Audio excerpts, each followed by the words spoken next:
Hi, y'all. Welcome back to my channel. And if this is your first time, welcome. My name's Christian. This is Doom and Bloom.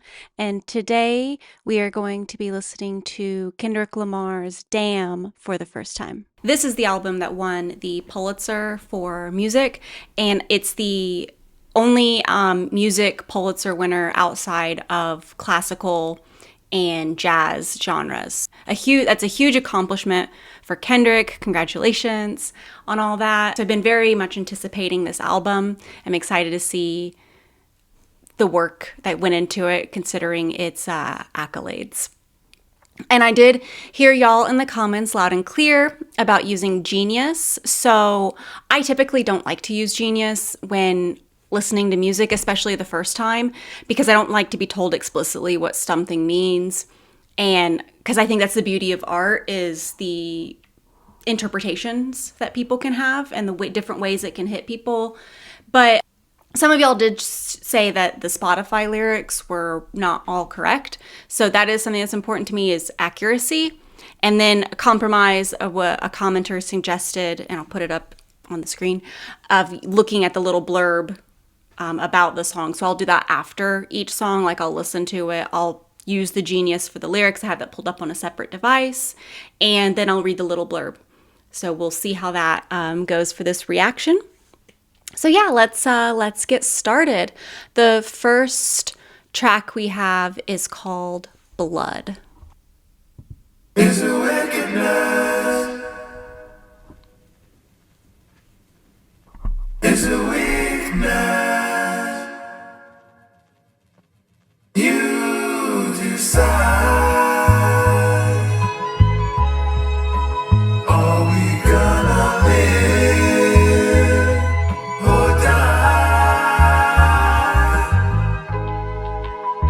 So I was taking a walk the other day, and I seen a woman, a blind woman, pacing up and down the sidewalk. She seemed to be a bit frustrated,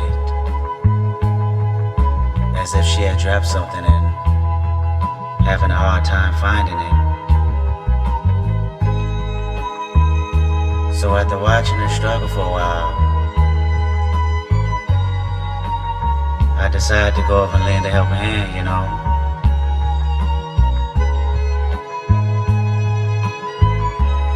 Hello, ma'am. Can I be of any assistance?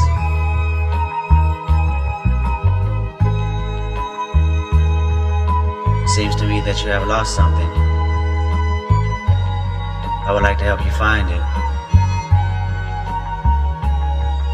She replied, oh yes, you have lost something. You've lost your life. Is a wickedness.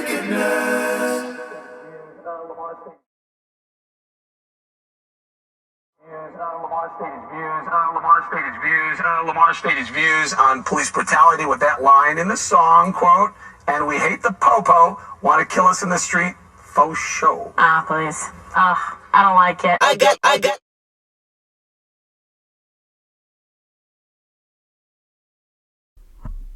I was muted. So, okay, yeah. I was short. I didn't realize I should have looked. I would have paused earlier for copyright if I would have known. But the musicality of that was so nice to the ear to listen to. The little, I don't even know what instruments or how it's made, but it sounded really nice. Interesting lyrics. Is it wickedness? Is it weakness? You decide. Are we gonna live or die? So he sees a blind woman walking on the sidewalk. She seems frustrated. Dropped something, had a hard time finding it. He goes to help her, and then she kills him.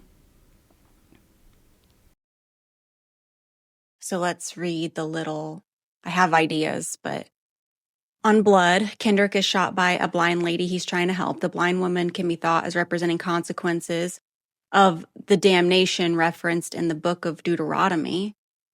the duality of obeying God and being blessed, or disobeying him and being damned, giving into wickedness or admitting your weaknesses, and submitting yourself to God play a major role throughout the album. Okay, yeah, so I would have never considered that because, I mean, there was no real like references to Christianity really in this song. I mean, unless you just count wickedness, but so I'm curious to see how that plays a role through the rest of the album. All right, I guess we'll just go on the next song. I know the next song, I have heard it. DNA. I got loyalty, got royalty inside my DNA. Cocaine quarter piece, got war and peace inside my DNA. I got power, poison, pain, and joy inside my DNA. I got hustle, though, ambition, flow inside my DNA. I was born like this, born like this, immaculate conception. I transform like this, perform like this. Was Yoshua, new weapon. I don't contemplate, I meditate. Then off your fucking head. This that put the kids to bed. This that I got realness. I just kill shit cause it's in my DNA. I got millions, I got riches building in my DNA. I got dark, I got evil that rot inside my DNA. I got off, I got trouble, some heart inside my DNA.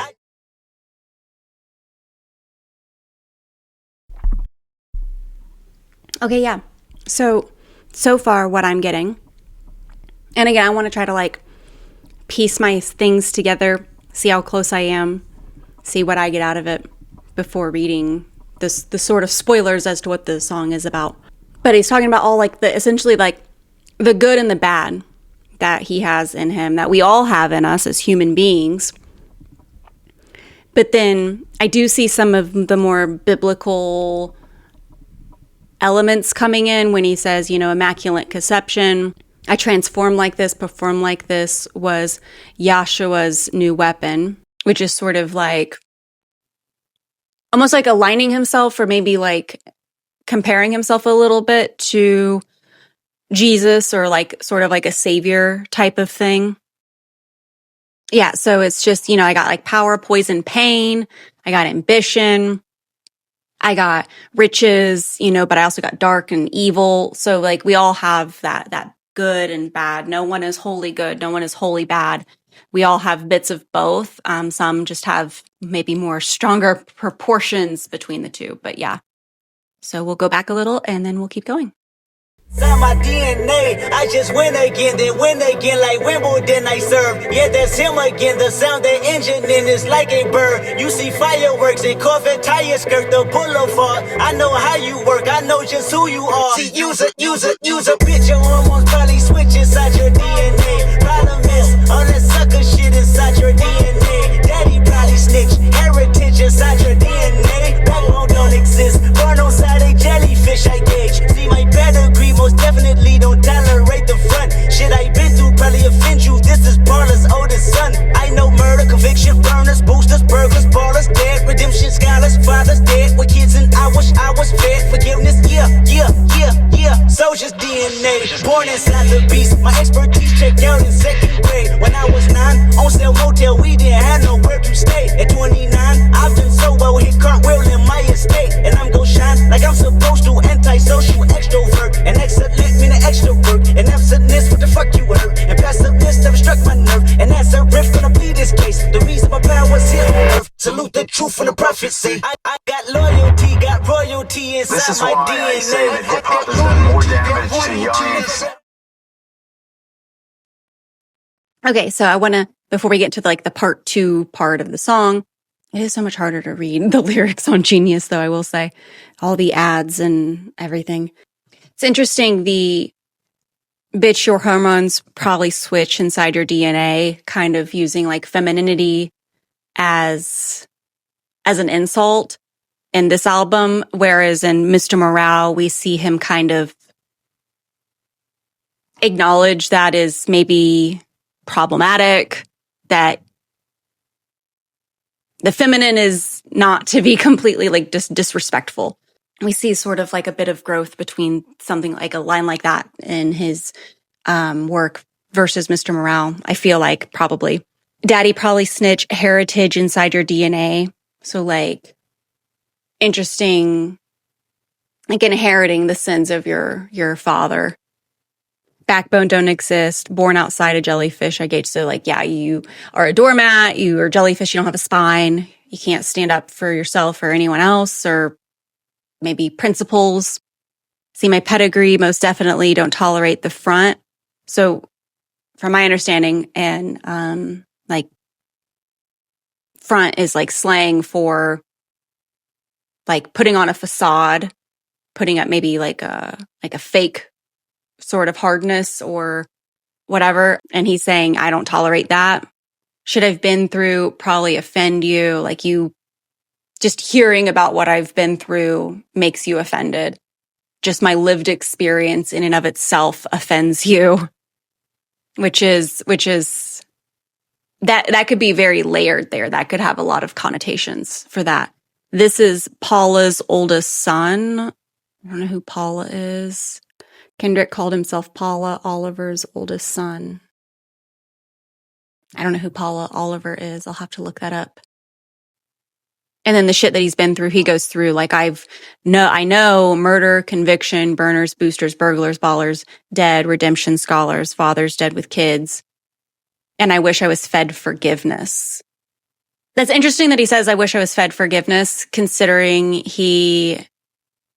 I guess maybe his Christianity really came about, it seems like, at least through his storytelling from the Good Kid, Mad City album, was when it really kind of, he felt that. So maybe he didn't get it up until then, and he wished that he had gotten it sooner, perhaps. Soldier's DNA, because like living in a place like Compton, growing up in a place like Compton can definitely feel like growing up in a sort of war zone. It's definitely comparatively, when you have all of like the violence that you see, that being hypervigilance is something you would expect like of a soldier in a combat zone, but it's something that's, you have that PTSD still when you grow up in places like Compton. Born inside the beast, like my expertise checked out in second grade when I was 9 on sale motel. We didn't have anywhere to stay. Yes, staying in motels is very common. Like living in motels is very common amongst those who grow up in poverty. Done it at one point myself growing up. But then to go from that to now, he's got an estate now. He's not living in hotels. And excellent mean the extra work. Like he has that raw talent, but he's saying that talent, that excellence is not enough without hard work. You have to be dedicated. You have to be working hard. You have to be focused in order to achieve what he's achieved. It's not just about skill and talent. It's a bit more than that. And absentness, what the fuck you heard, could be like, if you're absent in your work, then nobody's going to hear of you. But it could also be like, I'm absent in like the public eye. You don't know anything about me except for my work. Like you know me for my work, not know me as like some personality. Pessimist never struck my nerve. I don't let the haters get to me. And Nazareth gonna plead his case. The reason my power's here on earth, salute the truth when the prophets say. So he's kind of like painting himself almost as like a prophet. And I do believe that there's artwork for this album where he has sort of like the cross of like the crown of thorns that Jesus wore when he was crucified. It's not the album cover that I'm like looking at here on Spotify, but I think I've seen that somewhere. And then we'll get into the part 2. So I'm going to like rewind just a little bit and we'll keep going. The truth from the prophecy. I got loyalty, got royalty inside This is my why DNA. I say that hip hop has done more damage to young African Americans than racism in recent years. I live about my DNA. This is my heritage, all I'm inheriting. Money and power that make it emeritus. tell me something. You motherfuckers can't tell me nothing. I'd rather die than to listen to you. My DNA not for imitation. Your DNA an abomination.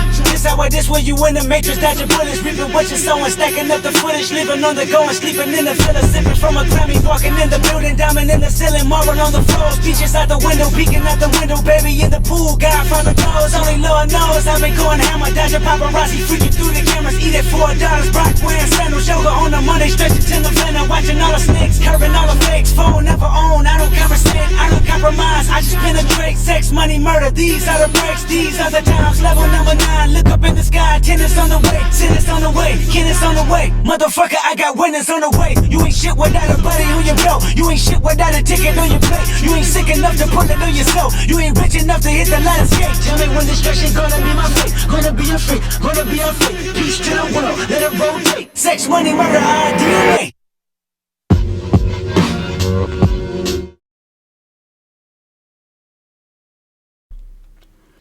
Okay, so there's like somebody talking about how they think hip hop has done more for Black people, or done more damage for Black people than racism, which is absurd.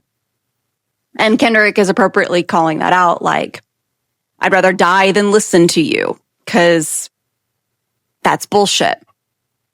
If anything, it's helped Black people kind of lift themselves up out of poverty, to get like their stories out there for audiences who maybe are unfamiliar with what Black people go through in this country, what that experience is like. And so it's illuminating that for a wider audience. But he also says, like, my DNA, not for imitation. So I think that's saying, like, you can't co-opt and commodify Black culture. And because when you do that, you're taking the Black out of it. Because, I mean, we see a lot of that with Black art, Black culture, where Black people will pioneer something, and then, white people, wealthy white people especially, will take it for themselves because they realize it's profitable. And in this world where the system that you built, where profit and wealth equal success, equal security, equal safety generally for a lot of people, you can't get mad at Black people for chasing that, because, like, our country has shown over and over again that if you are wealthy, you are protected. If you have power, you are protected. There's a two-tiered justice system. And the only way to get out of any kind of like hardship is through wealth. And even if you could say, that's not right. I agree. It's not right, but it is the system that we've built. And you can't get mad at people for operating within that system. And so, of course, when Black people do achieve that for themselves, and you see like where it was like talking just about Black people as a whole, the history where they started in this country with, being enslaved and abused, disenfranchised, to some Black people, not enough, but some having a lot of wealth and power. And a lot of that comes from music. So I think that's why he's bringing up, and he's like sipping on the Grammy, walking through, like, I have all these accolades and it's because of hip hop. Like, I am out of like this gang violence. Like, I made it out because of hip hop. How dare you say that it's not good? Is what I'm getting from it. I'm about to read how accurate I am. On DNA, Kendrick adopts multiple viewpoints, celebrating, critiquing, and exploring his Black heritage and culture. In the music video, I haven't seen the music video, Kendrick and actor Don Cheadle appear to trade bars, engaging in an argument, using the song's lyrics during an interrogation scene. We also learn that DNA stands for, I'm not saying that. You can look that up for yourself. Lamar is wearing a traditional, okay, so that's about the music video. Yeah, so cool. Now we'll move on to the next one. called Yeah, or Ya. I got. New shit. New Kung Fu Kitty. I got so many theories and suspicions. I'm diagnosed with real nigga conditions. Today is the day I follow my intuition. Keep the family close, get money for bitches. I double park the Austin in the red. My mama told me that I'ma work myself to death. My girl told me don't let these hoes get in my head. My world been ecstatic, I checked the signal, they're red. Buzzing, radars is buzzing. Yeah, yeah, yeah, yeah, yeah, yeah, yeah, yeah, yeah, yeah. Buzzing, radars is buzzing. Yeah, yeah, yeah, yeah, yeah, yeah, yeah, yeah, yeah, yeah. Interviews wanna know my thoughts and opinions. Fox News wanna use my name for percentage. My latest news is my niece, she worth living. See me on the TV and scream, that's Uncle Kendrick.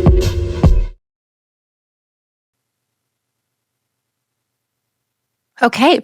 So far I'm loving the just like that smooth sort of beat. It almost is like a little bit of a jazzy sort of funk feel, but very like smooth and slow. I like it. So I've got so many theories and suspicions. That could be about a lot of things. Could be about the music industry. Could it be about the world, the government? Who knows? I'm diagnosed with real dude conditions. I'm assuming that means like I come from like the hood. I see, you know, like the things that people rap about is real for me. It's my life. Today's the day I follow my intuition, keep the family close, get money, fuck bitches. I double park the Aston and the red. I hate double parkers. I'm not going to lie. I think it's the most entitled thing. I don't know what the Aston is. I'm guessing that's like a nice car. I'm not a super big car person. My partner is. He's all about nice cars. So he's excited about me painting the GNX album cover because I never painted cars. I've never drawn cars. And so I'm painting a car and he's super excited about that. If you are interested in that, I will be live streaming that sometime in the next couple weeks-ish. I will make an announcement though. Interviews want to know my thoughts and opinions. Fox News want to use my name for percentage. So, I mean, Fox News is obviously it's a right-wing MAGA propaganda machine. And they come at things from usually like a pretty racist perspective. And they like to use gang violence, Black people as a statistic to try to justify gun culture and gun laws in this country. And I am pro gun ownership. I'm a leftist, and the thing with conservatives is they are pro gun ownership for people that look and think like them. They were very quick to restrict gun rights for Black Americans from the Black Panthers. That was a Reagan era thing. So they're not fully Second Amendment. And they also want to restrict, gun rights for trans people. And anywho, I think you should arm all of those people, especially considering what our government is doing and has done. So I don't blame Black people for wanting to arm their communities, considering the plight they go through. But conservative politics isn't interested in the structures that generate those things. They are just interested in having a scapegoat and having free labor, which is essentially slavery through the modern prison industrial complex, because the amendment that gets rid of slavery says unless punishment for a crime. So you can technically enslave someone and use them as free labor if they are in jail, in prison. And then when you make poverty a crime, or anyway, we can get into that. I've written a lot about that, the prison industrial complex. So I have a lot of thoughts on that. And then his latest muse is his niece. That's so sweet. All right. So we'll get back into it. I just have to pause for copyright stuff. My latest muse is my niece, she worth living. See me on the TV and scream, that's Uncle Kendrick. Yeah, that's the business. Somebody tell Gerardo this nigga got some ambition. I'm not a politician, I'm not about a religion. I'm an Israelite, don't call me black no more. That word is only a color, it ain't facts no more. My cousin Carl, duck words that know my worth. And Deuteronomy say that we all been cursed. I know he walks the earth, but it's money to get, bitches to hit. Yeah, zeros to flip, temptation is, yeah, first on my list, I can't resist, yeah. Everyone together now, know that we forever buzzing. Radars is buzzing. Yeah, yeah. Yeah, yeah. Yeah, yeah. Yeah, yeah. Yeah, yeah. Buzzing. Radars is buzzing. Yeah, yeah. Yeah, yeah. Yeah, yeah. Yeah, yeah. Yeah, yeah.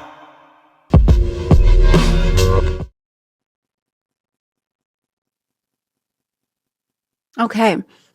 So this was interesting. I'm not a politician. I'm not about a religion.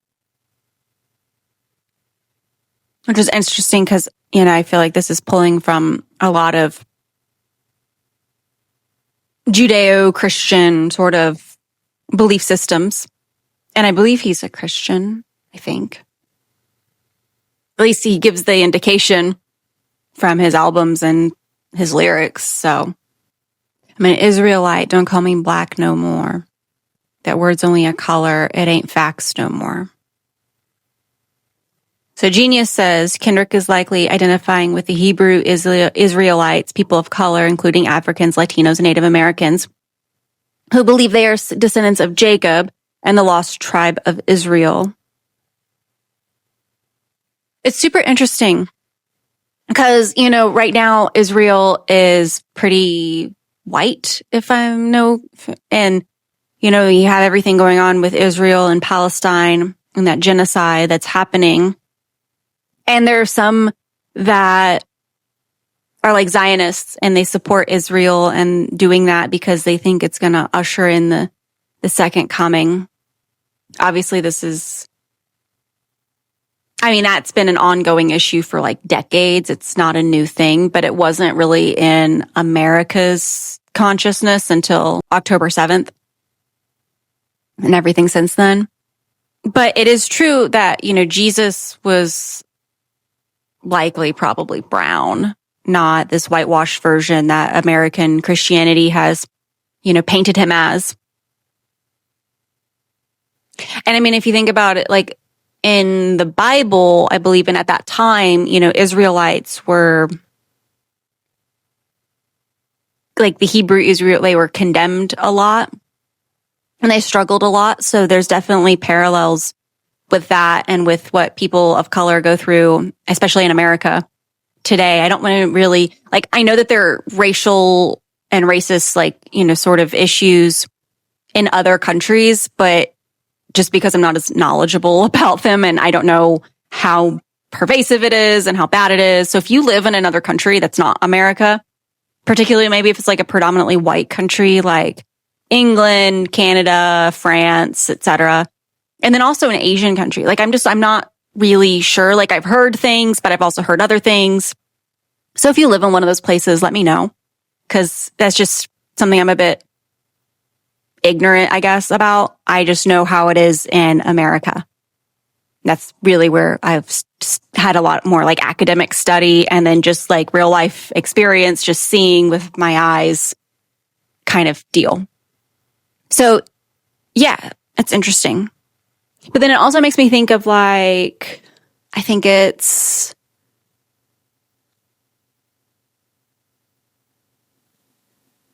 like, I know Malcolm X was Muslim, but he was like a specific type of Muslim. And he was also like a Black nationalist. And I think that there's a sect of Christianity that's like, I don't know. I'm going to have to do some research on some of that before I speak on it. Cause I just have some like tangential kind of in the periphery knowledge about it. And then it says in Deuteronomy says that we've all been cursed. I'm not sure what specifically in Deuteronomy. Here it says, Moses proclaims the curse for breaking God's law. The Lord sends on you curses, confusions, frustrations. Hebrew Israelites frequently refer to Deuteronomy 28 as proof that they are the Israelites from the Bible. Are we going to get into some religious conversations? Am I going to have to talk about my religious beliefs? Because they are pretty complex and personal. Because my journey in faith has been quite up and down in my life due to some things that I've gone through and my sort of analytical science favoring mind.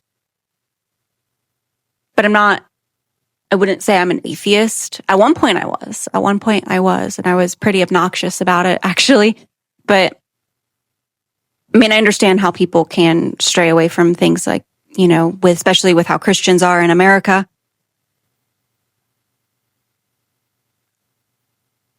Because the first Genius thing said that this album is got a lot of religious undertones, and I feel like it's gonna pull some of my opinions out, which can be highly controversial. And I don't like alienating people on the basis of religion. I'm totally fine alienating people on the basis of politics, but not so much on the basis of religion, because I feel like that's so much more personal and nuanced and isn't the best descriptor of someone's value system as politics are, at least nowadays. So yeah, we'll see. Maybe I'm going to keep it on the DL right now, all my religious convictions and thoughts on certain religious topics and theological topics. But I don't know, maybe this album will pull some of those thoughts out of me. Maybe I'll feel compelled to say something. Anyway, yeah, it looks like the last bit's an instrumental, so I'm going to let it play right into the next song, which is called Element.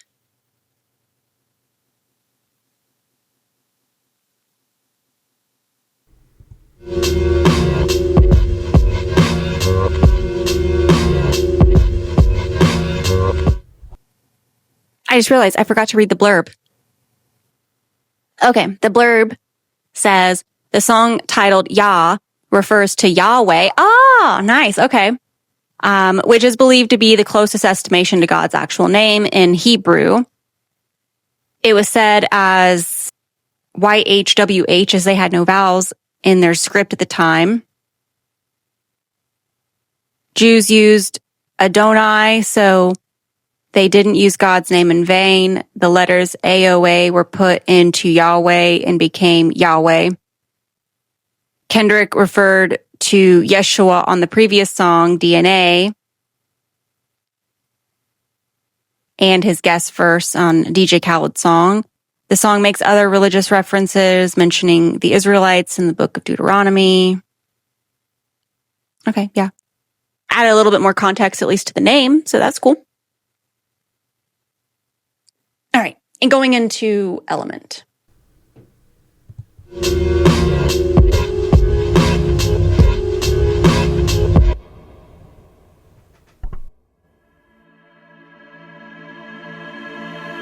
New Kung Fu Kitty. Ain't nobody praying for me. Y'all know what happens on earth stays on earth. go. I don't give a fuck. I don't give a fuck. I don't give a. I don't give a. I don't give a fuck. I'm willing to die for this shit. I done cried for this shit. Might take a life for this shit. Put the Bible down and go out for a knife for this shit. DOT, my enemy, won't catch a vibe for this shit. Ayy, I been stumped out in front of my mama. My daddy commissary made it to commas. Bitch, all my grandma's dead, so ain't nobody praying for me. I'm on your head. Ayy. 30 millions later, know the feds watching. Auntie on my telegram, like, be cautious. I be hanging night Thames, I be on Stockton. I don't do it for the gram, I do it for Compton. I'm willing to die for the shit, nigga. I take your fucking life for the shit, nigga. We ain't going back to broke, family selling dope. That's why you many ass rap niggas better know.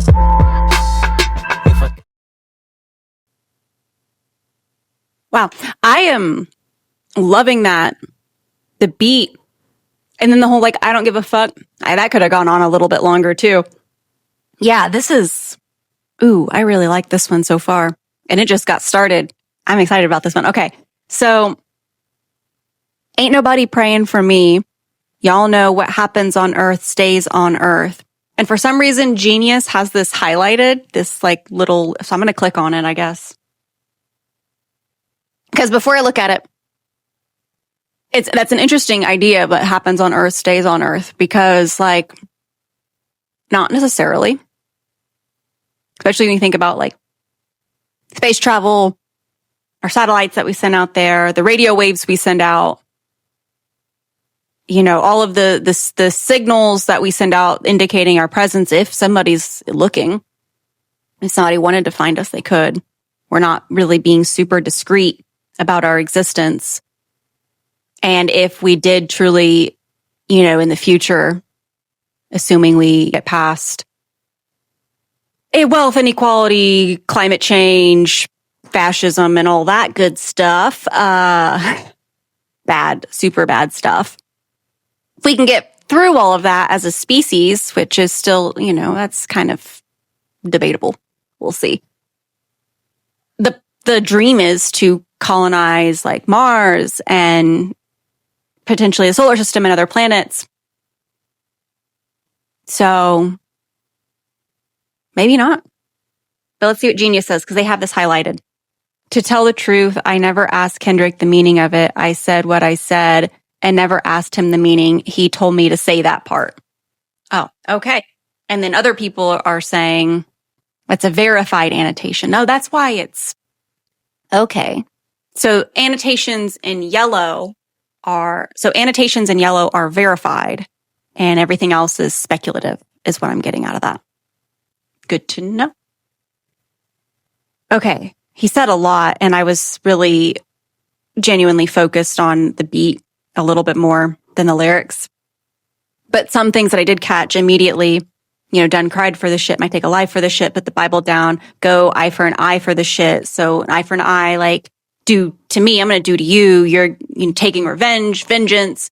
And that's definitely not the teachings of the Bible, at least the New Testament. Jesus did not teach that. So DOT my enemy, dot my enemy, K dot, but like dot maybe like as in like a laser scope potentially. Been stomped out in front of my mama. My daddy commissary made it to commas. So commissary is the fund you put in for your, like, a person in jail so they can buy stuff at the commissary. So he said made it to commas. He had more than 1,000 at least in his commissary. I remember putting money in my mom's commissary. And where my mom was in prison, it was like during COVID times too, and she got COVID a few times in there. Anyway, I had to pay to call her, to have like video calls with her. So I had to put that money also in her commissary in order just to have like a video chat with her. Bitch, oh, my grandmama's dead. So ain't nobody praying for me. I'm on your head. So like his grandmas are the ones that prayed for him. I mean, I think it's a lot of us. It's mostly our grandparents that were more deeply religious, I think. I'm sure, though, his parents pray for him. There's people in his life praying for him. But I'm sure, this is just a song. So 30 million later, the Fed's watching. So now that he's rich from his art, he and his influence, he's definitely got more eyes on him, including the government. They don't want him having too much influence or the wrong kind of influence. I don't do it for the gram. I do it for Compton. So I'm not doing it for the Grammys. I'm not doing it for the accolades. I'm doing it for my people, for my city. Yeah, that's what I'm getting out of this so far. I'm really digging this song so far. Yeah, let's keep going. I'm going to rewind and keep going a little bit. I take your fucking life for this shit, nigga. We ain't going back to broke, family selling dope. That's why you many ass rap niggas better know. If I gotta slap a pussy ass nigga, I'ma make it look sexy. If I gotta go hard on the bitch, I'ma make it look sexy. I pull up, hop out, air out, made it look sexy. They won't take me out my element. Nah, take me I'm allergic to a bitch nigga, ayy. An imaginary rich nigga, ayy. 7 figures, how that slimmer than my bitch figure, ayy. Going digital and physical and all y'all, ayy. Bunch of criminals and money in my phone calls, ayy. Me okay, me let the A1 fly. Relocate, jump on the same G5. Check it for me heavy cause I go, yeah, They never been ready, yeah, I know, yeah. 100K spread across the floor, yeah. None of y'all fucking with the flow, yeah. Years in the making, they don't y'all mistake it. I got them by a landslide, we talk about races. You know there's never be a tie, just look at they laces. You know careers take off, just gotta be patient. Mr. 1 through 5, that's the only logic. Fake my death, go to Cuba, that's the only option. If I got Okay. I'm allergic to a bitch dude, an imaginary rich dude. So, don't be fake, don't be a bitch, don't pretend like, you're some rich dude. 7 figures, ho, that's slimmer than my bitch figure. So he's saying my girl makes more money than you, is what I'm getting out of that line. Going digital and physical on y'all, all y'all. So digital, I think maybe that could be in terms of media, digital media, Spotify, streaming, YouTube, whatever, the way you consume music, but also physical, records, CDs, whatever. He's I'm selling both of them. Could also be digital and physical in terms of antagonizing. I could antagonize you online or through my songs digitally, or I could attack you physically, in real time in person. Potentially a double there. Bunch of criminals and money in my phone calls. So I got both sides on my side. We okay, we let the A1 fly, relocate, jump on the same G5. So A1, I know that's the best, top notch type of, peak. So maybe we're letting, our best fly. Maybe there's some plane jet thing called A1 that I don't know about. Relocate and jump on the same G5. So G5 could probably be a car type thing, but it also could be maybe a music type thing. I don't know. Let me see what Genius says. Oh, G5 is the plane. Okay, cool. Years in the making. Don't y'all mistake it. Gonna by a landslide. We talking about races. They'll never beat it. This will never be a tie. Just look at they laces. So first, it's, this is a lot of hard work coming to fruition. It's not, you can't fake this. You can't manufacture this. This is just real, authentic experience and hard work. And I have that experience. I have that hard work in a landslide. We're talking about races, so it could be race to the top, but it also could be race as in Kendrick has spoken out a lot about racial injustice and the Black experience and Black culture. and that sort of like that history and that context. So it could be a double there. This will never be a tie. Just look at they laces. So lacing up your shoes for like a race, like a running race. So it could be, again, like, look at their laces, look at what they're working with to get to the top. They're not going to make it. Careers take off. Just got to be patient. And that's so true. You can't rush success. Success takes patience and hard work, and then, of course, a little bit of luck.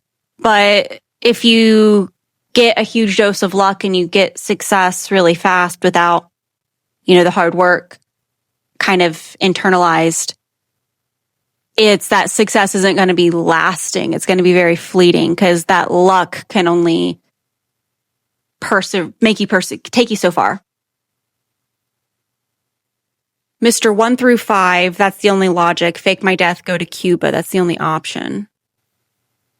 Okay, so Genius says that the 1 through 5 is referring to the heart songs, and that the fake my death, go to Cuba, that's the only option, referring to a conspiracy theory that Tupac faked his death and moved to Cuba, and that it's something that Eminem had previously mentioned too. And Kendrick is feeling like he's maybe in the same situation, like he needs to just drop off the face of the earth for one reason or another. Okay, cool. We're going to keep going.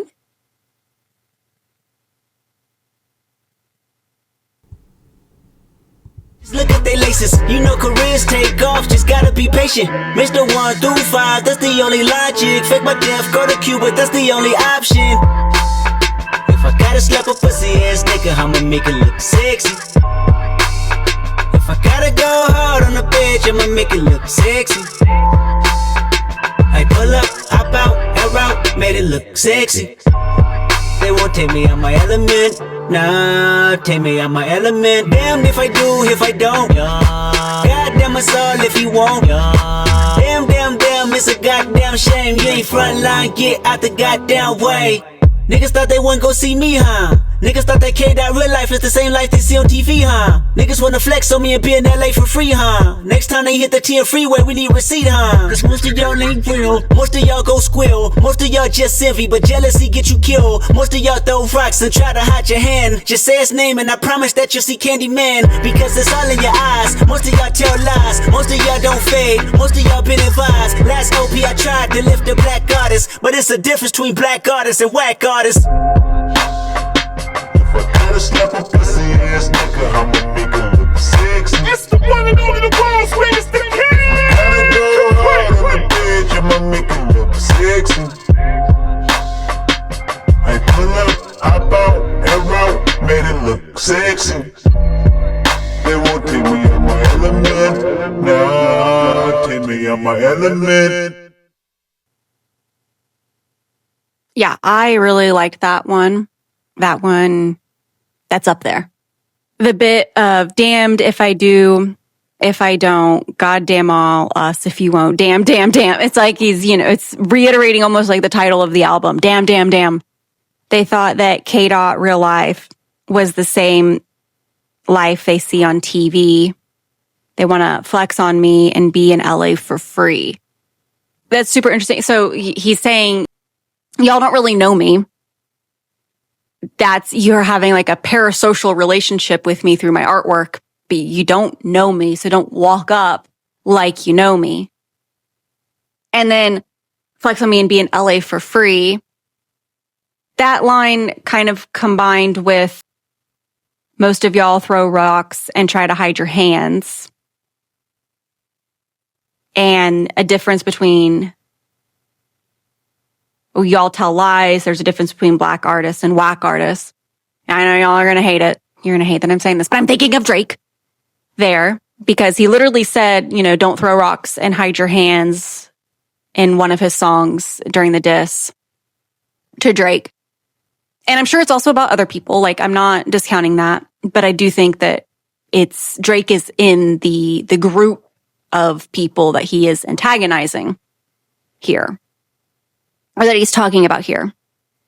and that he believes is envious of him. And that jealousy will get you killed, especially when it comes to like rap and hip hop and Black culture. Like, you don't know what you're dealing with and how serious some of this is, how serious some of us take these things. And when he talked about like, you want to be in LA for free, it made me think of like the whole extortion line, like you land in LA, I'm coming, like, to Drake. So, and I know that's not like the whole purpose of the song, but I just think that is a reference to Drake and to Drake adjacent, like, ish artists out there. So yeah, I really like this one. So the next one is called Feel. Oh, wait, we got to read the blurb. See, this is not I'm not in a habit of it yet, so you're just going to have to bear with me. On Element, Kendrick asserts himself as the most dominant rapper in the game, taking his contemporaries to task and then daring him to call him out on wax. Kendrick delves into his personal journey of self-sacrifice and family tribulations that has so far accumulated in his life, how the struggles his family and himself have endured have influenced and carried him to where he stands today at the top of the game. Yeah, okay. Cool. All right, Feel is next. Ain't nobody praying for me. Nobody praying for me. Ain't nobody praying for me. Ain't nobody praying for me. Ain't nobody praying for me. Nobody praying for me.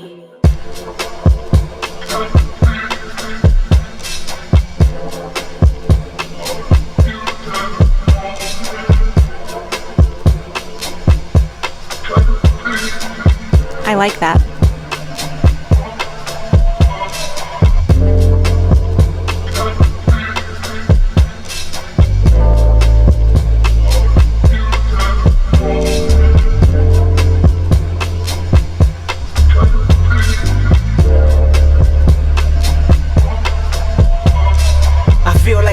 Shoulders. I feel like I'm losing my focus. I feel like I'm losing my patience. I feel like my thoughts in the basement. I feel like you're miseducated. Feel like I don't wanna be bothered. I feel like you may be the problem. I feel like it ain't no tomorrow. Fuck the world. The world is ending. I'm done pretending. And fuck you if you get offended. I feel like friends been overrated. I feel like the family been faking. I feel like the feelings are changing. Feel like my thought of compromise is jaded. Feel like you wanna screw and that's how I made it. Feel like I ain't feeling you all. Feel like removing myself. No feelings involved. I feel for you. I've been in the field for you, it's real for you, right? Shit, I feel like ain't nobody praying for me. Ain't nobody praying for me. Ooh, yeah. I think a lot of people can relate to this song. Maybe not, I mean, obviously not exactly like how it maybe relates personally to Kendrick, because most of us aren't super successful rappers or just musicians in general. But I really am resonating with these lyrics. So yeah, like I feel like I have I feel like a chip on my shoulder. I feel like I'm losing my focus. Feel like I'm losing my patience. Feeling like my thoughts in a basement. I feel like you're miseducated. I really resonate with that because, I mean, lately, especially in like our political climate right now, I've been feeling angry and cynical, jaded, feeling like I'm also like losing my patience and I'm not able to focus. It could be like I'm wanting to do this YouTube thing and art and stuff of my own, but it also feels like that's so selfish and so self-centered of me to be trying to pursue something like that right now, given, at least here in America, given the political climate we are in. Like, I feel like I need to be doing more to fight fascism, but then part of me is like, well, you also have to take care of yourself and pursue your dreams. And yeah. And then I feel like I don't want to be bothered. I feel like you are miseducated. I feel like I don't want to be bothered. I feel like you may be the problem. I feel like it ain't no tomorrow. Fuck the world. The world is ending. I'm done pretending. Like, I really, as someone who's very politically aware, very collapse aware, I feel this so hard right now. And I know this was written in a different time, but it just makes me wonder if Kendrick was maybe more aware of a lot of these things before I was, and writing about it just earlier. But because I feel like there are a lot of people out here who are miseducated. And I like the use of the word miseducated, not uneducated, miseducated. Like you were fed misinformation with the sole purpose of hiding what's really happening in this world, to indoctrinate you into a certain ideology. And like, I've got family that are MAGA, and my partner does too. And it's really hard. It's really hard because like you love them, that that love doesn't just go away. But at the same time, you disagree with them on such a fundamental level, on such a moral level. And it's so painful to know where their mind is. And it just makes you wonder, like, how did you get there? I feel like I'm almost like grasping for like, it has to be propaganda. It has to be, you don't understand, because surely it can't be hate. Surely you can't be this bigoted.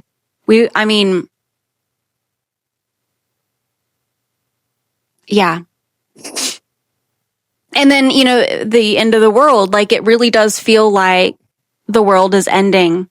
Whether you're looking at that from like a political perspective, like we're seeing this dismantling of American institutions, of democracy, of, free speech and all these, free and fair elections. And that's happening like all over the world. We're seeing the escalation of war and conflict, and we're seeing the rise of AI. We're seeing the growing disparity of wealth inequality. We're also seeing the ramifications of climate change, which for me is the big one, because all of the other things are within human control. And it's just, we're just choosing poorly.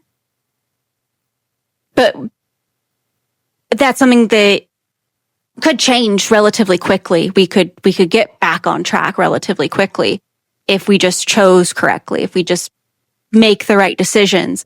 But with climate, it's debatable at this point whether that our option of choice here, of making the right choices to fix the thing, is past. And we don't control planetary systems. Like, we are not that powerful. I know like Republicans like to pretend like we have like these weather radar, hurricane creation machines, but that is absolutely not the case. If we really had that kind of technology to influence, like we are influencing the climate 100%, but that's almost like you're getting into like sort of terraforming technology, and then it's like goes on the whole idea of like terraforming Mars. Like, how are we going to ever terraform Mars when we can't even fix, like, we should fix the Earth, be able to fix the Earth first before we think about another planet. I don't know. And when you read about it and when you realize all of that and you see everything that's happening, it can be really disheartening to feel like to continue and, or to feel like nobody's praying for you like Kendrick is. And I don't know, when he says, the world's ending, especially with like the sort of biblical undertones so far in this album, he could be talking about the second coming kind of thing, the world ending in that capacity. In which case, I mean, there's definitely an argument for that. Donald Trump and his ilk, his crew, his cronies, they very much embody the Antichrist, in my opinion. If anything's going to make me, a diehard Christian, it's going to be thinking Donald Trump's the Antichrist, because he pretty much fits the bill. And I mean, there's definitely a lot of things that line up in that sort of prophecy. But I do think a lot of things line up in a lot of periods of time. And I think it's just describing general upheaval. But we are in that upheaval. Or if you think about it in terms of those like 80-year cycles, it's like called the four turnings, I think, of how we keep repeating these sort of big upheavals every 80 years. It's like almost like a cyclical thing for humanity.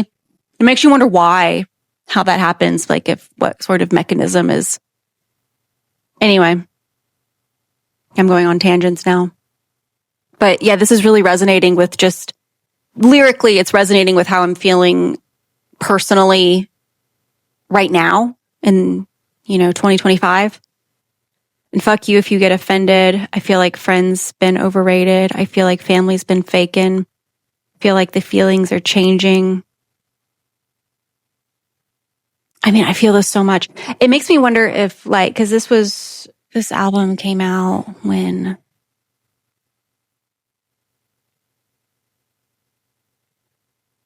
2017. So this is right after Trump won. And I mean, it was already pretty intense then. It's only just escalated. I mean, I'll read the blurb. It just makes me wonder. Anyway, we'll keep listening now.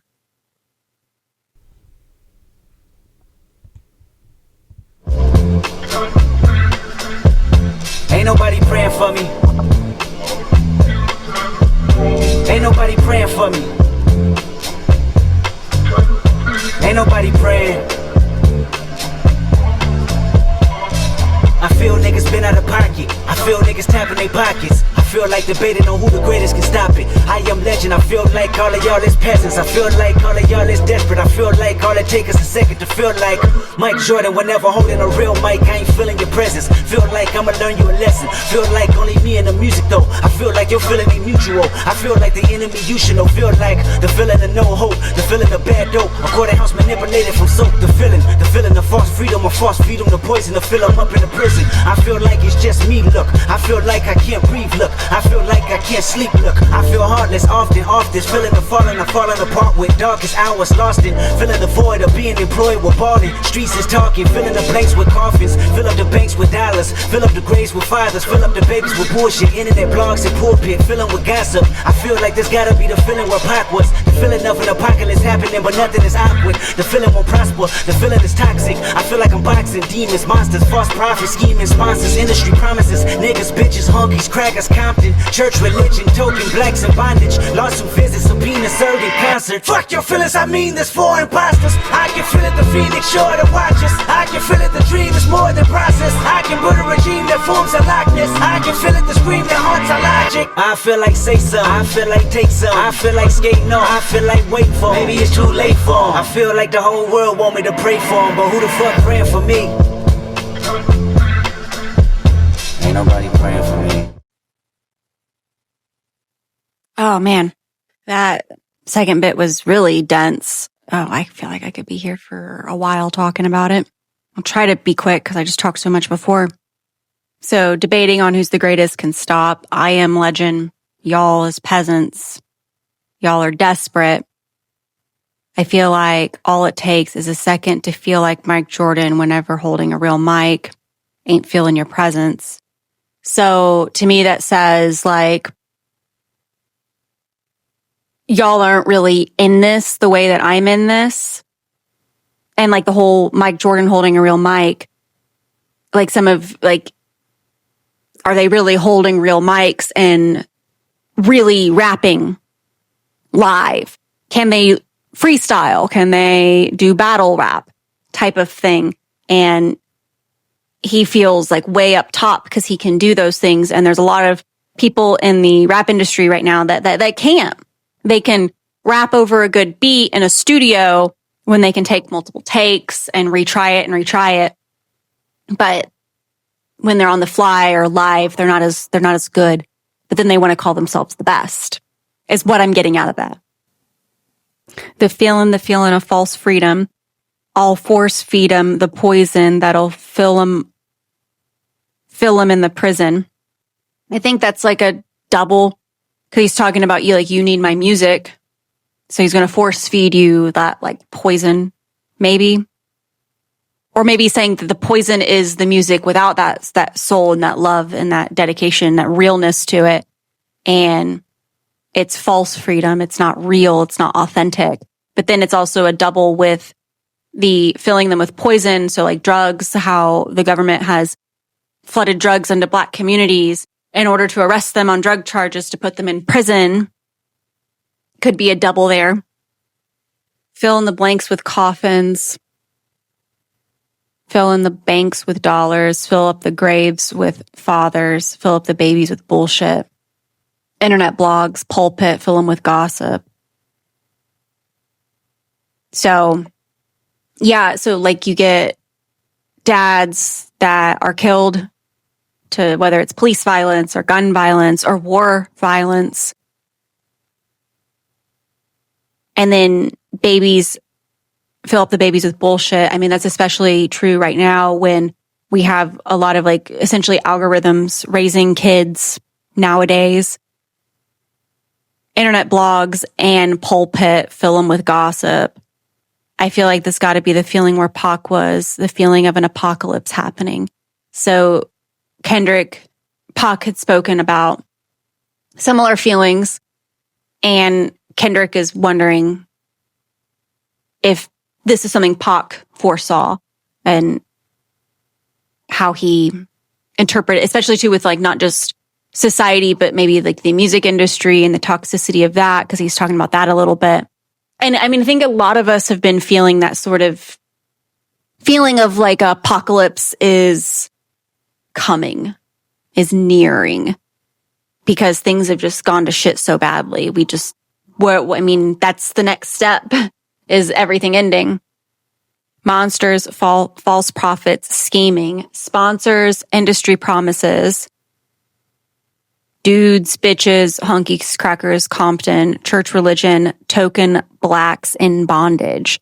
So the industry is these demons, right? And you have to sell your soul essentially to get into the industry. And they're scheming, there's problems, it's evil. And it's like white people a lot of times trying to profit off of the work of Black people, particularly when it comes to like rap and hip hop, those genres. I mean, white people are also doing this to other white people too in other genres. But I think maybe if I think about it from like a Black person's perspective, it definitely feels probably would be feeling a bit racialized in that dynamic just because of the history. So like while we know like white people exploit white people, I feel like as a Black person, it would probably feel a bit different, maybe even more insulting when it's, a white person doing that to a Black person, just because of the historical context. And then token Blacks in bondage, that could be like industry plants, or it could be people that capitulated essentially to the industry, fell victim to the industry. And, I think of this a lot with like Black Republican like politicians and stuff. Think of like Clarence Thomas and Candace Owens and things like that. Token Blacks in bondage, they are held up as these tokens, but tokens get spent, and you are working for or advocating for a system, whether it's through politics or through like the music industry. You're advocating for a system that keeps you and people who look like you, Black people, in a sort of bondage, Fuck your feelings. Wait, lawsuit visits, subpoena served in concert. Who served him a subpoena in concert? Okay. So nothing specific, just a lot of speculation on that, who it could be about. According to Genius, this had a lot of options. I can fuck your feelings. I mean this for the imposters. I can feel it. The Phoenix sure to watch us. I can feel it. The dream is more than a process. So Phoenix, they rise from the ashes. The dream, it's more than a process, like a way of living, a way of thinking. You can't just dream about it. You have to do it. You have to act on it. It's not just a checklist. Is what I'm getting from that line. Let's see what Genius says. Okay, well, every time I try to scroll, the little explanation for that, those lines on Genius, it does something weird, all these ads. Anyway. And then the about little blurb says, on Feel, Kendrick catalogs a wide range of feelings, particularly negative ones, that his stardom has elicited. He feels like nobody is looking out for him, yet he cites a strong desire to isolate himself from his friends and family. He boasts about his status in music, but notes the very same industry that he dominates is full of toxicity. Despite having been at the peak of his critical and commercial success over the past few years, Kendrick continues to grapple with emotional, interpersonal, and spiritual problems. Kendrick routinely explores the darker sides of his life on his music. Depression and self-hate are several things he has discussed before. Yeah. But also this line, I feel like the whole world want me to pray for him, but who the fuck praying for me? That's so true. Sometimes people just want so much from you, but then like you give and you give and you give, but then like who's taking care of you? Like we all need somebody to take care of us and, people to take care of us. And if you feel like you're just giving yourself to everybody, it can be really isolating and you can build a lot of resentment. I know this is something like a lot of women understand, especially moms understand that feeling really, really well. So I'm going to let this play out and then let it go straight into the next song, which is Loyalty featuring Rihanna.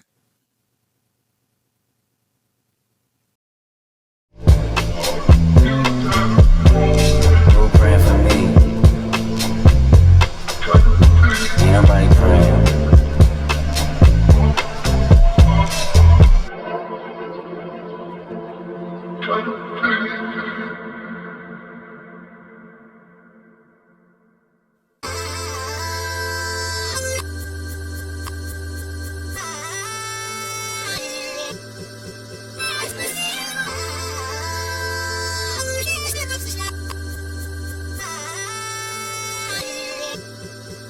I said I'm geek and I'm fired up.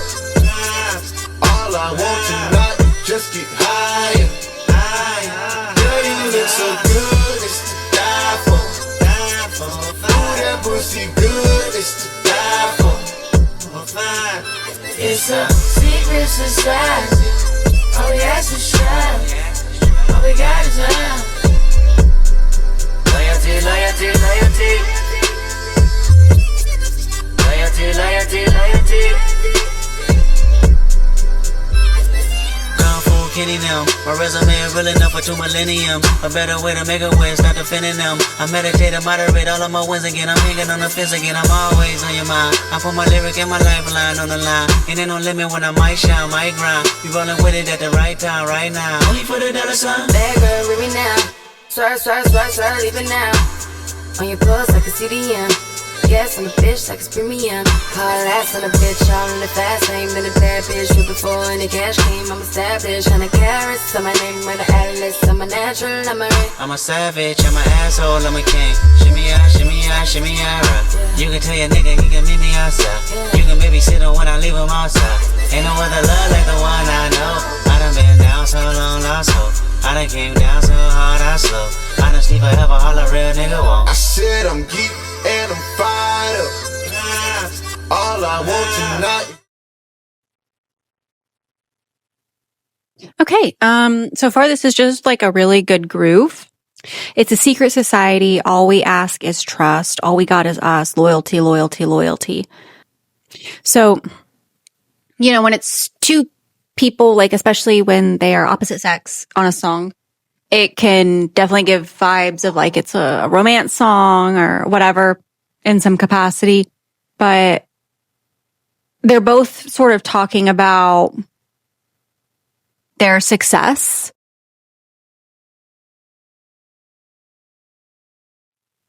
But then the first bit, I'm geeked and I'm fired up. All I wanted tonight is to get high. Girl, you look so good, so it could be about, a relationship in some capacity and being loyal in that way. But then given, how much he's talked about like the music industry, because he says it's a secret society, it makes me wonder. And then he talked in another song about like having theories and conspiracies or whatever. So it makes me wonder if he's talking about like the music industry as a society. And so we've got to be, maybe they expect loyalty or we have to be loyal to the music. Or it could be like because he's also talked a lot about governmental structures, power structures. So it could be secret society in terms of like the powers that be running, pulling all the strings. All we got is us, like we the people. We have to be loyal to each other. I'm seeing this could go a bunch of different directions. So I'm excited to see where this rest of the song goes. I'm going to hit play. But so far, I have several, you can see I have several ideas of where this might be going or what this might be about. And I'll read the blurb at the end. But yeah, so far that's where my mind's at right now. Down so hard, I slow. Honestly, forever, all a real nigga want. I said I'm geek and I'm fired up. All I want tonight is just get high. All I want is loyalty, loyalty, loyalty. Loyalty, loyalty, loyalty. 10-4, no switching sides. Feel something wrong. You acting shifty, you don't vibe with me no more. I need loyalty, loyalty, loyalty. Loyalty, loyalty, loyalty. Tell me who you're loyal to. Is it money, is it fame, is it weed, is it drink? Is it coming down with the loud pipes in the rain? Big chillin' only for the power in your name. Tell me who you're loyal to. Is it love for the streets when the lights get dark? Is it unconditional when the robbery don't stop? Tell me when your loyalty is coming from the heart. Tell me who you're loyal to. Do it start with your woman or your man? Do it end with your family and friends? Or your loyalty is self-defense? I said, tell me who you're loyal to. Is it anybody that you would lie for? Anybody you would slide for? Anybody you would die for? That's what I said I'm geek and I'm fired up. All I want tonight is just get high. All I want is loyalty, loyalty, loyalty. Loyalty, loyalty, loyalty. 10-4, no switching sides. Feel something wrong. You acting shifty, you don't vibe with me no more. I need loyalty, loyalty, loyalty. Loyalty, loyalty, loyalty.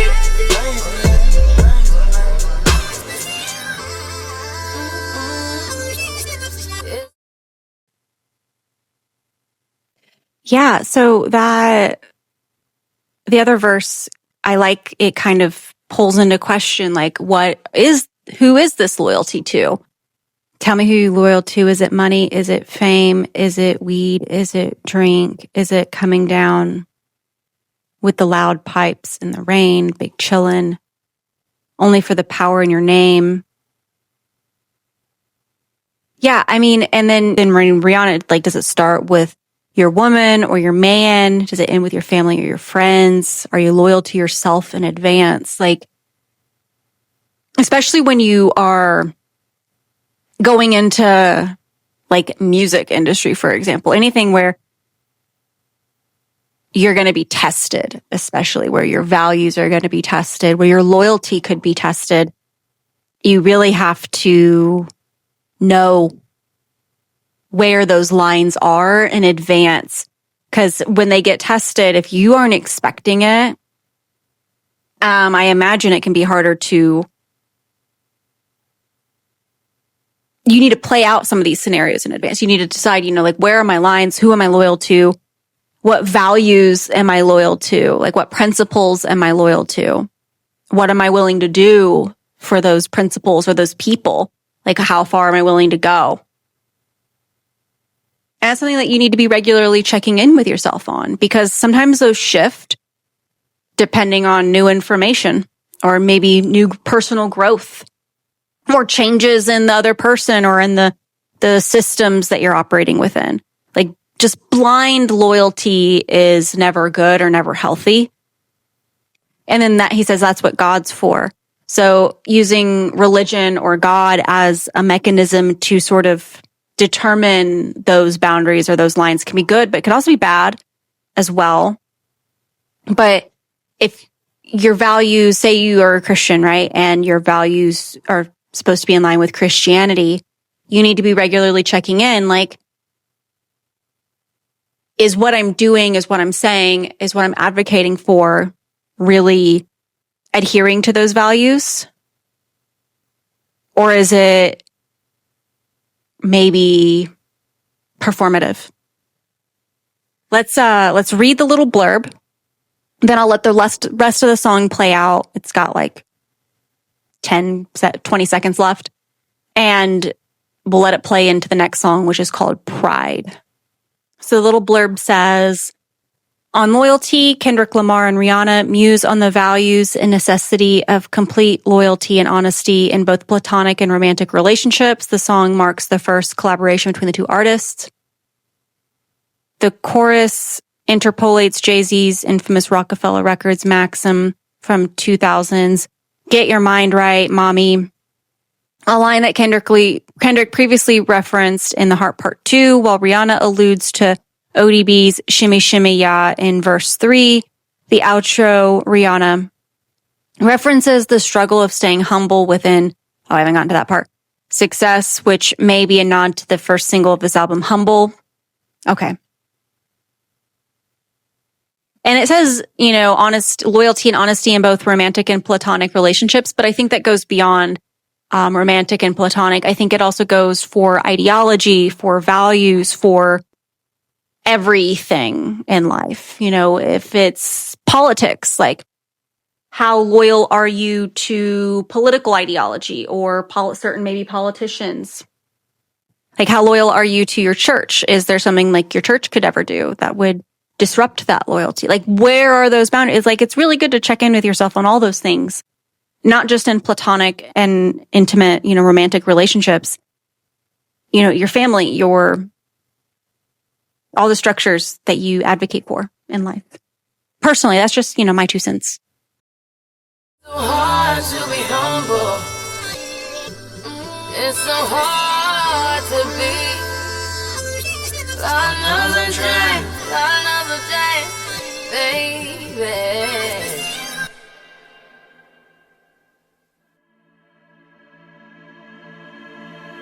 Love's gonna get you killed, but pride's gonna be the death of you and you and me and you and you and you and me and you and you and you and me and you and you and you.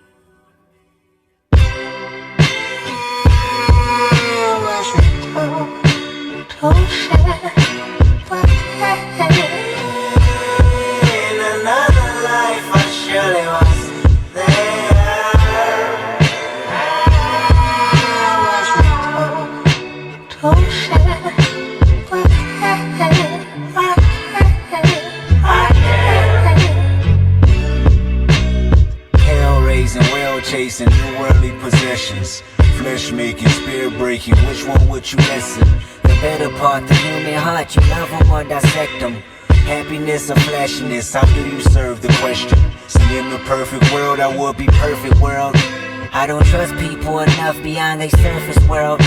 I don't love people enough to put my faith in man. I put my faith in these lyrics, hoping I make a band. I understand I ain't perfect, I probably won't come around. This time I might put you down. Last time I ain't give a fuck, I still feel the same now. My feelings might go numb, you're dealing with cold though. I'm willing to give up a leg and arm to show empathy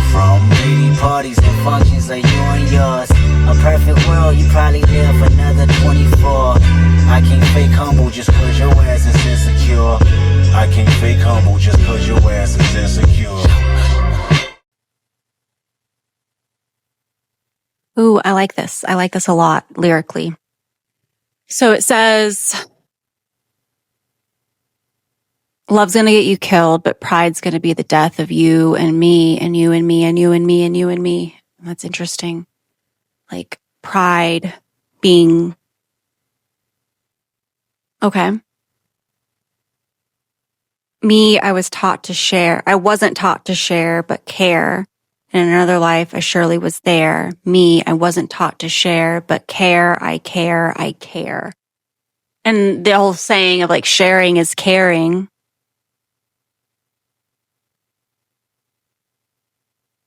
Like, can you have one without the other? Is it better to share without care? Like, it's interesting. It makes you think a little bit, especially when I think about like economic systems. Hell-raising, wheel-chasing, new worldly possessions, flesh-making, spirit-breaking, which one would you lessen? The better part, the human heart, you love them or dissect them, happiness or flashiness. How do you serve the question? This is very poetic. It's very vague, but also pretty specific, where I'm sure like none of this has like a verified interpretation. So I'm sure there are lots of interpretations.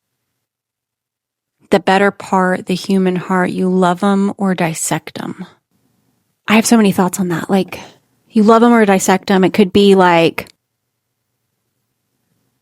almost like perfect being the enemy of good, maybe, in the sense of like you love them or you dissect them. Almost like maybe from like a fan or maybe an outsider public response to artists, especially artists who make it big. You either love them or, you know, you dissect them as not good enough. You criticize them. Maybe if they are chasing worldly possessions, you know, getting cars and doing stuff, even if they're good, you judge them. Could also be happiness or flashiness, as if, you know, like you can't be flashy and happy. Is that maybe a way of saying like money doesn't buy happiness? Because it does up to a certain point. But yeah, when you get to the point where it's all flashiness, you're choosing flashiness over happiness at that point. Maybe is what he's saying. See, in a perfect world, I would be perfect world. I don't trust people beyond the surface world. I don't love people enough to put my faith in man. I put my faith in these lyrics hoping to make a band. So, relatable. For me, like, okay, so like with politics and climate and stuff that I was talking about earlier, I lost all my faith in the world and us, you know, turning things around during COVID. When I saw how we reacted and we did not come together as a people, we got even more divided and all this type of stuff. Like, that's where I lost my faith in man personally.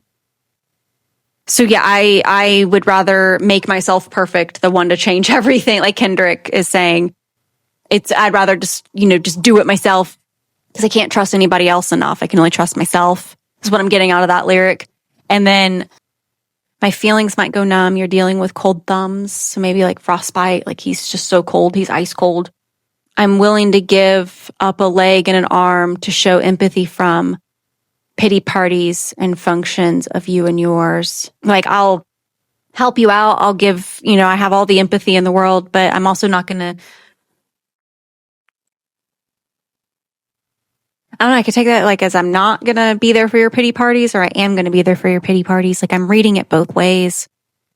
I'll check to see what Genius says in a second. But I can't fake humble. Oh, okay, I had a thing on there saying this annotation is unverified. Like, maybe it's contentious. I don't know. It could be read a lot of different ways. I can't fake humble just because you're ass insecure. That's so true. I have also found myself sometimes making myself smaller or minimizing my accomplishments to accommodate other people's insecurities. And there's times when like I feel good about doing that because, I feel like it's me being kind, but at the same time, sometimes I don't feel good about doing that because I also feel like I'm dulling my shine. I go back and forth on something like that. But here, Kendrick is loud and proud, hence the name Pride. So yeah, interesting. I'm curious to see where this song goes. It seems pretty lyrically dense so far. I'm anxious to read the about at the end too, because I feel like this could have a lot of different layers and meanings here.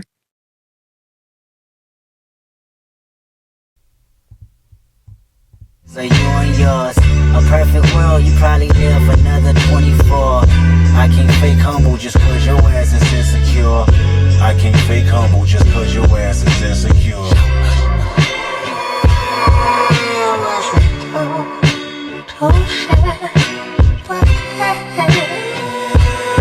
In another life I surely was there.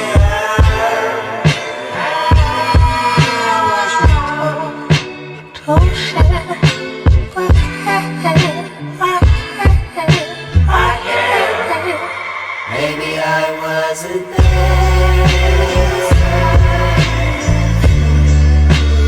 Maybe I wasn't there.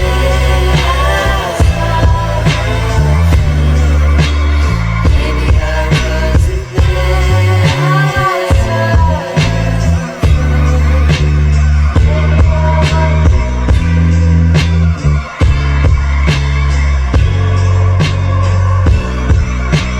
Now in a perfect world, I probably won't be insensitive. Cold as December, but never remember what winter did. I wouldn't blame you for mistakes I made or the bed I laid. Seems like I point the finger just to make a point nowadays. Smiles and cold stares, the temperature goes there. Indigenous disposition, feel like we belong here.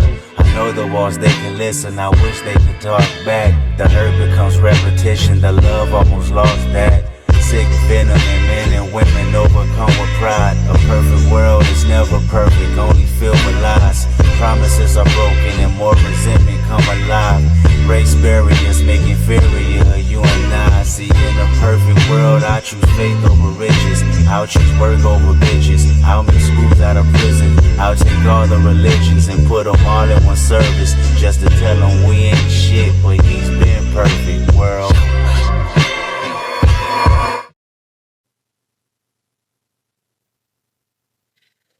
Yeah. So obviously, yeah, in a perfect world, we would all be better. We would all be less insensitive and, could not blame others for our mistakes.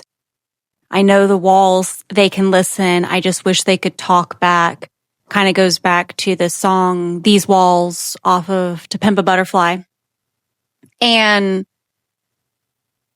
if I remember correctly, that one was about like letting your walls down, also like vulnerability, intimacy. But here with all of like the religious connotations of the album, it makes me think of like maybe church walls or like a confessional or something like that. The hurt becomes repetition. The love almost lost that.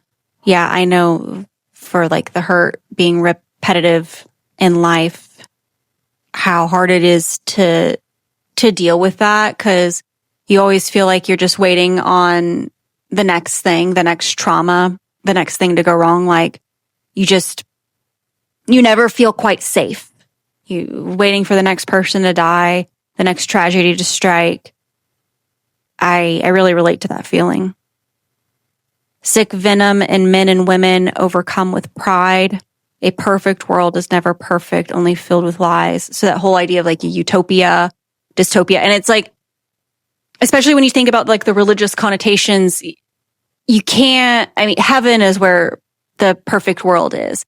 And humans are imperfect creatures just by nature. We have a lot of sins, you could call it, but just things in our nature that aren't inherently good or helpful to building a utopia.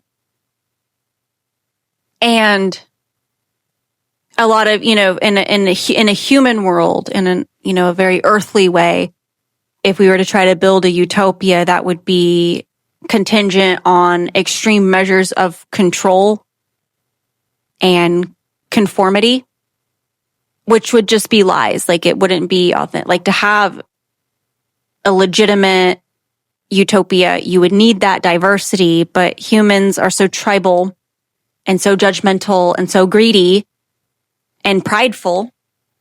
All these, deadly sins that we have, it's impossible.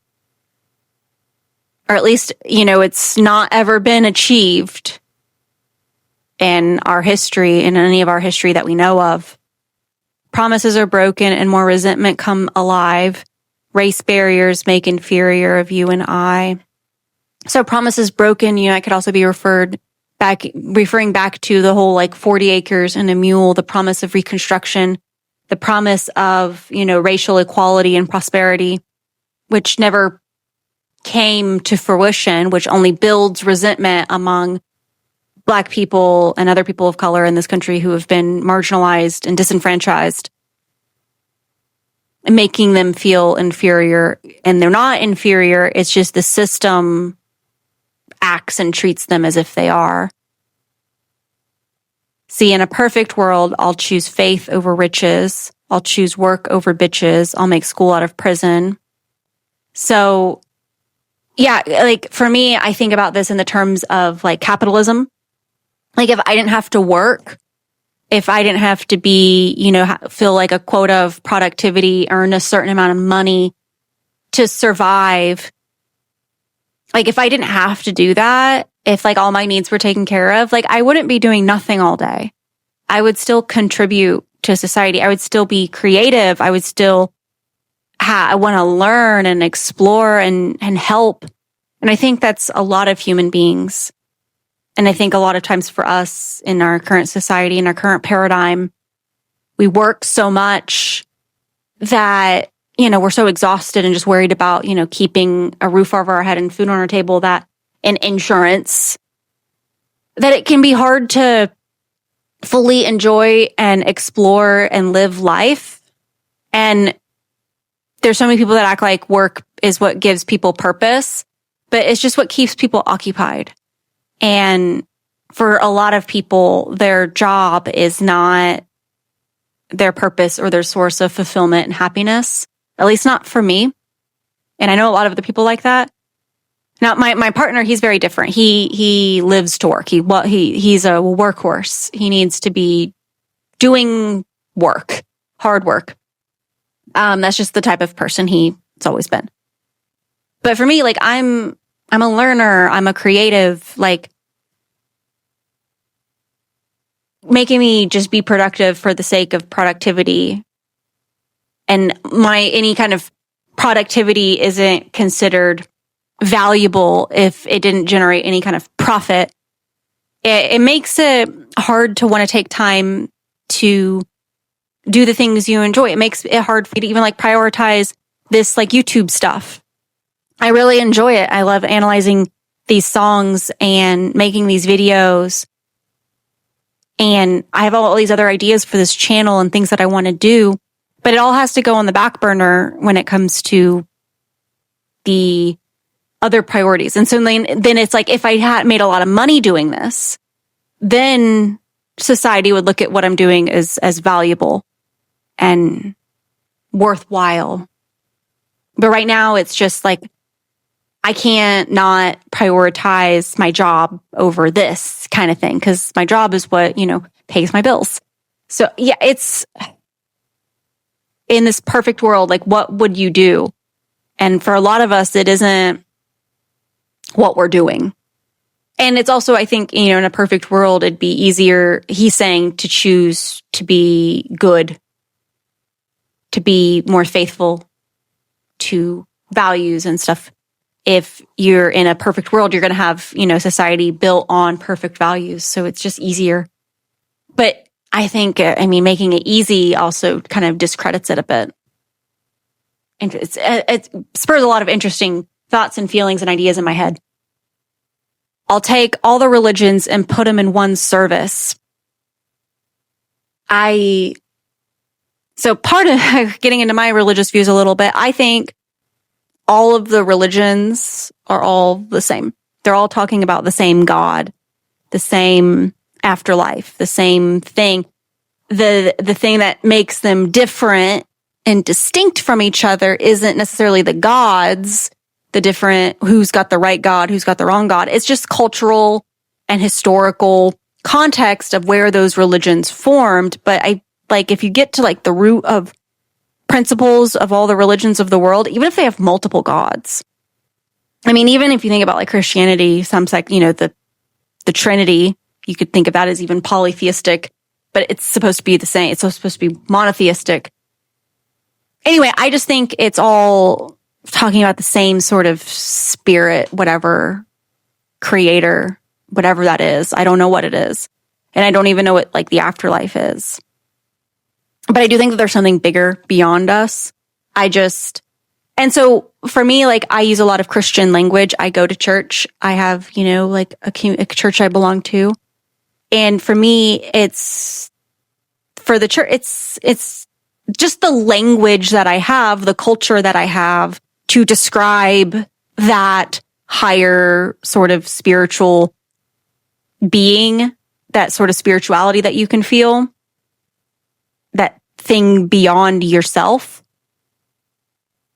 But if I grew up in like a different place, I might be Hindu, I might be Buddhist, I might be Muslim, I might be whatever.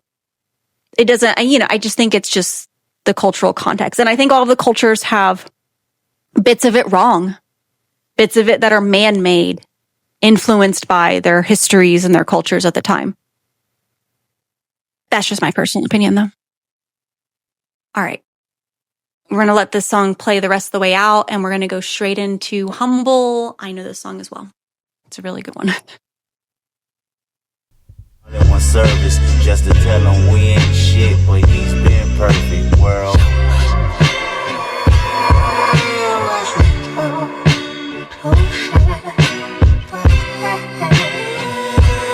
In another life, I surely was there.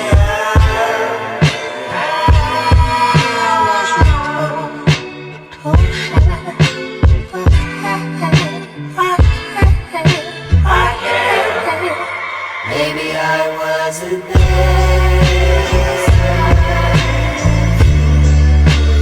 Maybe I wasn't there.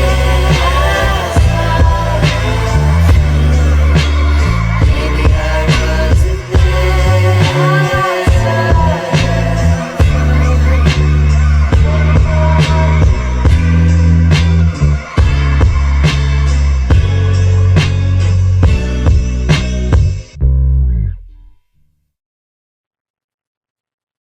I know I said we were going to go right into Humble, but I realized I forgot to look at the blurb at the end. So let's do that real quick, and then we'll listen to Humble. Pride is an introspective track that continues the album's strong religious themes. Consider Proverbs 11:2. When pride comes, then comes disgrace, but with humble is wisdom. Kendrick delves deep into his own pride and his recognition as one of the best rappers alive, causing tension between his ideals and his actions. The vocal pitch varies from high to low throughout the song, which reflects contrast between his ideals and his actions. Pride is often considered the original and most serious of the 7 deadly sins. It is the direct perversion of the humility that makes humans more godlike.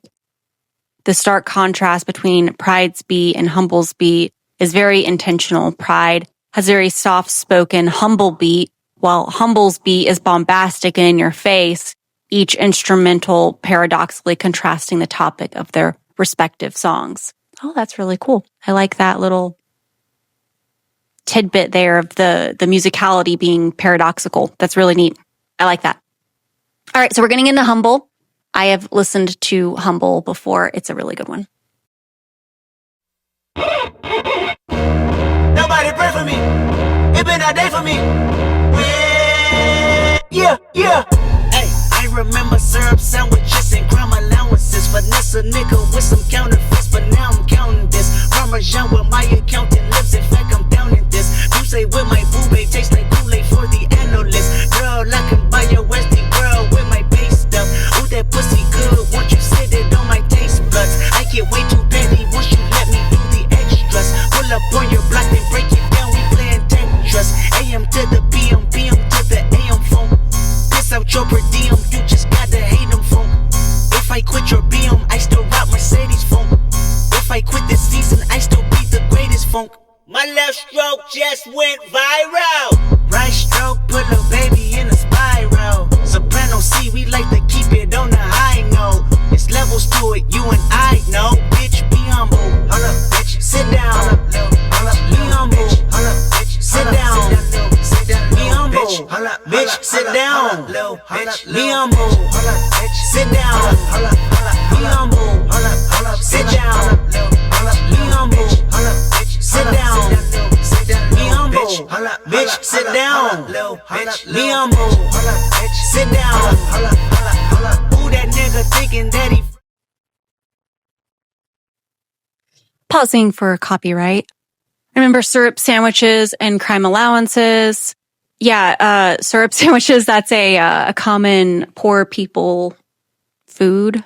Also see brown sugar toast as well. And pouring water in the milk to make it last longer. Also, Kool-Aid is another poverty drink. And then, you know, just sexual stuff.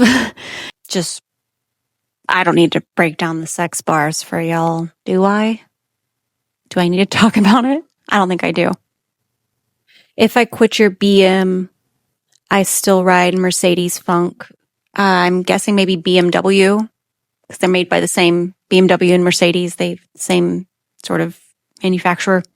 If I quit this season, I'll still be the greatest. Like, I'm still the greatest rapper.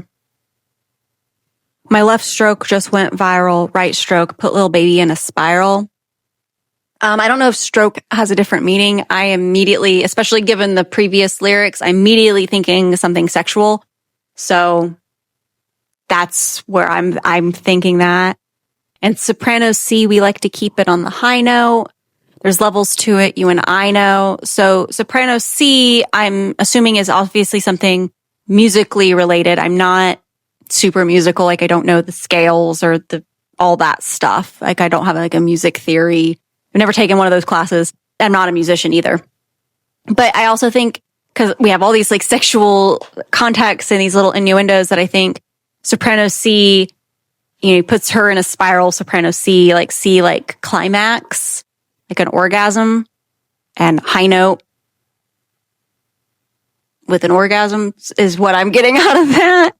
I might be wrong there. I don't know. But he says there's levels to it. So I feel like there's a double there. It's like something sexual, but also something musical is how I'm getting it. And then, you know, be humble. Especially, we just talked about, like, with the Pride song, is contrast with humble. I think he's just telling a lot of people in the industry, and maybe even people who are wanting to come up in the industry, like, you need to be humble. You can't just go around saying you're great without, you need to let your art speak for yourself. It's kind of like Tywin Lannister. Any man who says, I am the king is no true king. If you have to go around all the time in every, like, I mean, and Kendrick does this, but he backs it up. And I mean, I get like part of talking about that as part of like the sort of game in rap, but I feel like there's a lot of artists out there who love to spout like they're the greatest, but they don't really, you know, it's like kind of put up or shut up kind of thing. It's show me what you got. And a lot of people don't have it, but they want to pretend like they do. They want all of the clout and the accolades and like the recognition and the praise of being the best without actually putting the work in to be the best. And when you put in that work, there's a bit of humility there. All right, we're going to keep going.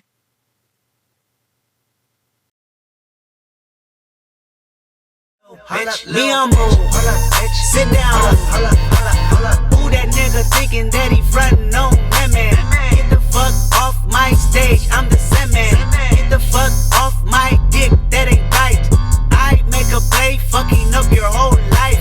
I'm so fucking sick and tired of the Photoshop. Show me something natural like Afro with your prime. Show me something natural like ass with some stretch mark. Still a take you down right on your mama couch in polo socks. Ayy, this shit way too crazy. Ayy, you do not amaze me. Ayy, I blew cool from ACA. Obama just page me. Ayy, I don't fabricate it. Ayy, most of y'all be faking. Ayy, I stay modest about it. Ayy, she elaborated. Ayy, this that great poop on that AV on that TED talk. Ayy, watch my soul speak. You let the meds talk. Ayy, if I kill a nigga, it won't be the alcohol. Ayy, I'm the realest nigga after all. Bitch, be humble. Hold up, bitch. Sit down. Be humble. Sit down. Be humble. Bitch, sit down. Be humble. Sit down. Be humble. Sit down. Be humble. Sit down. Be humble. Bitch, sit down. Be humble. Sit down.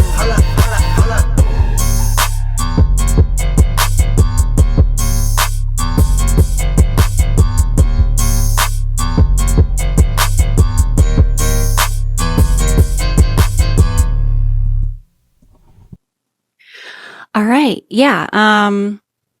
He talks about seeing natural. He doesn't want the Photoshop. Show me something natural, like Afro. On Richard Pryor, which he's talked about Richard Pryor in, I think it was To Pimp a Butterfly. And then it's Show Me Something Natural, like ass with some stretch marks. I remember when the song came out, like this was the jam. And as a,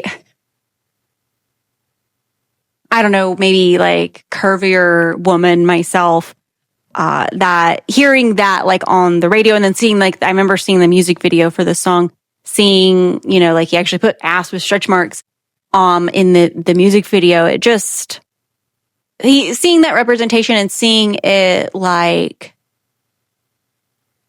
in a positive light. Cause I grew up with like seeing that stuff in like the tabloid magazines as a bad thing. Like cellulite and stretch marks and stuff, when, I mean, most women have it, but we're made to feel disgusting for it. And so to have an artist of like Kendrick's, caliber and status to uplift something like that for women is, nice. It's a nice change of pace, I will say. I blew cool from ACA. Obama just paged me. I mean, the fact that like Obama, I can't remember when it was, but he put Kendrick on his like listen to like his playlist. Like he said, this is what I'm listening to. Like that, from Kendrick's perspective, has got to feel huge. Like no matter your thoughts on Obama, like I don't like Obama as president. I mean, he's certainly better than Trump, but he still wasn't great. Like he's just more like neoliberal, the same kind of status quo bullshit. Kind of just a big giant disappointment. But at the same time, like, if Obama was like, I rock with, Christian shit, I would be like, holy crap, I fucking made it. Like, that's gotta feel good. No matter what your like, it's gotta feel good. I don't fabricate it. Most of y'all be faking. I stay modest about it. She elaborated. Yeah, so I'm just real. It's kind of like a theme in a lot of Kendrick's albums is authenticity, realness.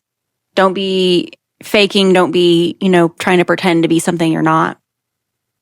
Watch my soul speak. You let the meds talk. Let's see. Okay. Yeah. I mean, I didn't know if it was talking about anybody in particular. Cause like, obviously a few people come to mind when I hear about, drugs, meds talking. It's just in general how certain meds, drugs are common among hip hop artists to use. And if I kill a dude, it won't be the alcohol. I'm the realest dude after all. I'm wondering if this is like a thing of how, like for a lot of people when they get drunk, they get a little bit more bombastic. They get a little bit more aggressive, that higher sense of confidence and self. They also take slights. So, you can really go off on someone. You can kill someone, whatever. Under the influence of alcohol, you're more unrestrained. But he's saying he doesn't need that. Like, I'm perfectly restrained, but I can still do that because I'm real when it comes to this hip hop, this rap culture life, is what I'm getting out of it. So let's read the blurb. On the ironically braggadocious track Humble, Kendrick Lamar challenges his competition. It was released a week after the first promotional single, The Heart Part 4, with a music video. It features religious imagery. So it's talking about the music video. Features religious imagery mixed with urban life, such as Kendrick's in priest robes, and a moving reenactment of Leonardo da Vinci's The Painting of the Last Supper, juxtaposed with the concept of humility in the chorus. On a religious note, the song could also be a reference to James chapter 4, verse 7. So humble yourselves before God, resist the devil, and he will flee from you. Yeah. Okay. I've seen the music video, and it said there was a Heart Part 4 thing for this album, but it's not on this album. So I guess I'll have to do maybe a separate reaction for that. If you're interested, let me know in the comments and I will do that.